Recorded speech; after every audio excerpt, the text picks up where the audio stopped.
First of all, congratulations on a good set of results. You're going back to some of the old school things that we used to do in 2019.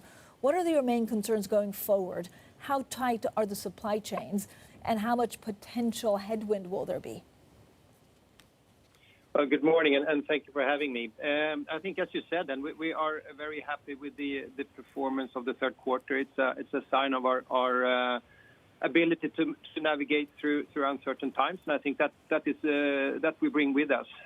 Obviously, COVID is somewhat still affecting the whole world and also supply chains around the world. And we've been facing some delays during the summer, but that we're now getting phased out throughout the start of the autumn here. So we look at positively into the autumn. You ship a lot of clothes from Asia. Are there any price increases or capacity constraints? And how are you looking at the winter months? Obviously, we are also part of as I mentioned, a global supply chain, and we are dependent on our partners around the world.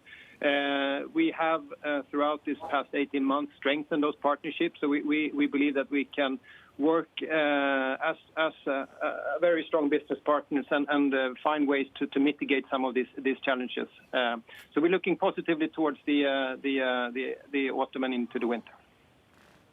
How's China doing? I know China sales were down some 23%, maybe because of some of the social media backlash. Are you back on track? Well, we don't comment on China specifically. It's a complex situation that we follow closely, but as previously mentioned, we don't comment specifically on China.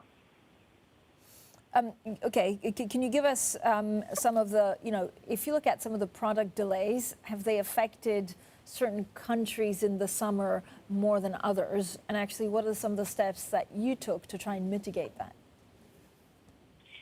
There are some combinations of leaving ports and receiving ports that are more hit than others.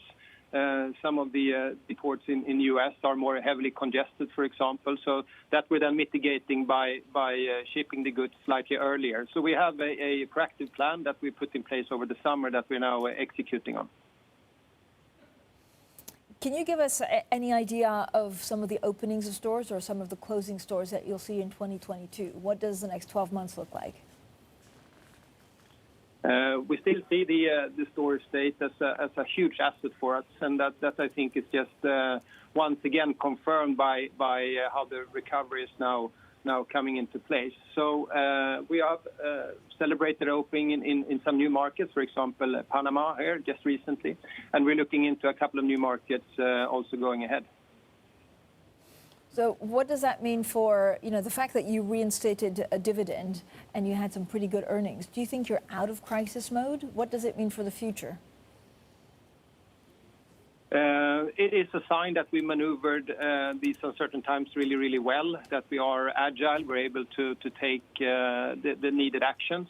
But of course, we're also humble looking ahead now. So it's not fair to say that we're out of the crisis as the world is still affected by the pandemic, but it's a sign that we managed to navigate in a good way. What's your biggest priority or your biggest concern over the next 12 months? I know you don't want to comment about China. Is that because it is China that you need to try and figure out now? No, but we want to go back to normality in all aspects. Obviously, that we can welcome our customers in our stores. So that's a big priority for us, and also then evolving the whole customer experience. We've taken huge steps before, and now we're continuing on that journey, integrating the channels, working with the supply chain, and ensuring that the customer gets the best customer experience all around the world. What does a new normal look like? Will the pandemic actually change the way we shop forever? I think we have welcomed a lot of new customers, and also customers have found ways to shop with us in new ways. So I think the new normal will be a combination of the good things that we saw in the past and some new findings, also when it comes to how customer behaves and how we use the digital tools, all the way from shopping to how we meet and integrate. So I think we have a strong base to stand on and some strong learnings from the last year and a half. All right, thanks so much. Adam Karlsson there, the Chief Financial Officer of H&M Group, with some of the earnings and reinstating dividends this morning.